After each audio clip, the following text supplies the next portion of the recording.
شریعت وای هغه چې کم د ښځې او د خاوند آپس کې کم خبرې دا راز دی دغه راز خلقو ته نه دي بیانول پکار او چې څوک داسې کوي د الله پیغمبر پې لعنت ویلی دی ښه نو لہذا په زنانو کې اکثر ګورې دغه مرض نن عام دی خو لیکن د افسوس خبره دا ده چې د نن دور د زنانو نه حیا لړه نو زنانو له پکار دا دي چې د حیا نه د کار اخلي په زنانو کې د حیا ډېر زیات کمی ښه د حیا ډېر ځکه سره اکثر چې کوم نه هغه داسې زنانۍ چې د خپل خاوند خبرې او د خپل د هر څه خبرې چې کوم نه هغه پردو زنانو ته کوي ښه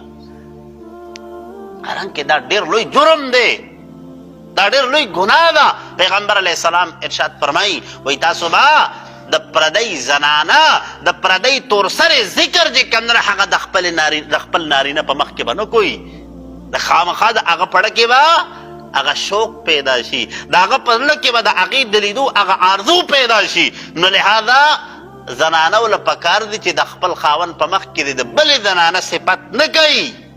که شیطان هر چا سره نو په دې زړه کې به ولا خامخا وسوسه اچولي نو بس هسې نه چې تاسو په مصیبت باندې اخته نه شي ښه پوهیږئ تاسو نو لهذا چې دی لګیایي چې د خپل خاوند هغه خبرې ورته کوي نو که هغه بل مصیبت ورته جوړ شو نو شریعت وای هغه چې کم د ښځې او د خاوند آپس کې کم خبرې دا راز دی دغه راز خلقو ته نه دي بیانول پکار او چې څوک داسې کوي د الله پیغمبر پې لعنت ویلی دی ښه نو لهذا په زنانو کې اکثر ګورې دغه مرض نن عام دی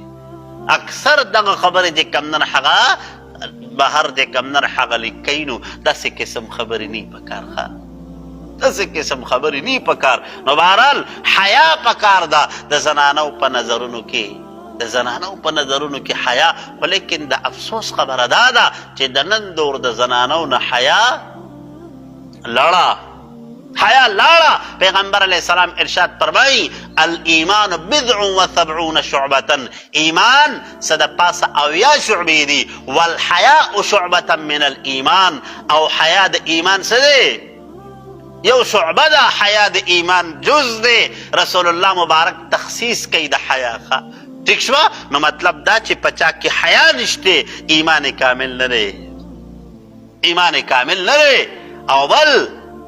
روایت کې راځي اذا فاتك الحیاء فافعل ما شئت چې کله حیا دنه لړه کنه بس بیا لري خوښه ده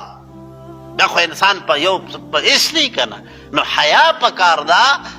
د پردی زنانه به هم د زنانه نه حیا کوي نارینه به هم د نارینه نه حیا کوي د حیا لحاظ ساتل پکار دي خو زمونږ خلق چې کم نن هغه د دغه کیسیز لحاظ نه کوي نو خبره مو دین ته راغله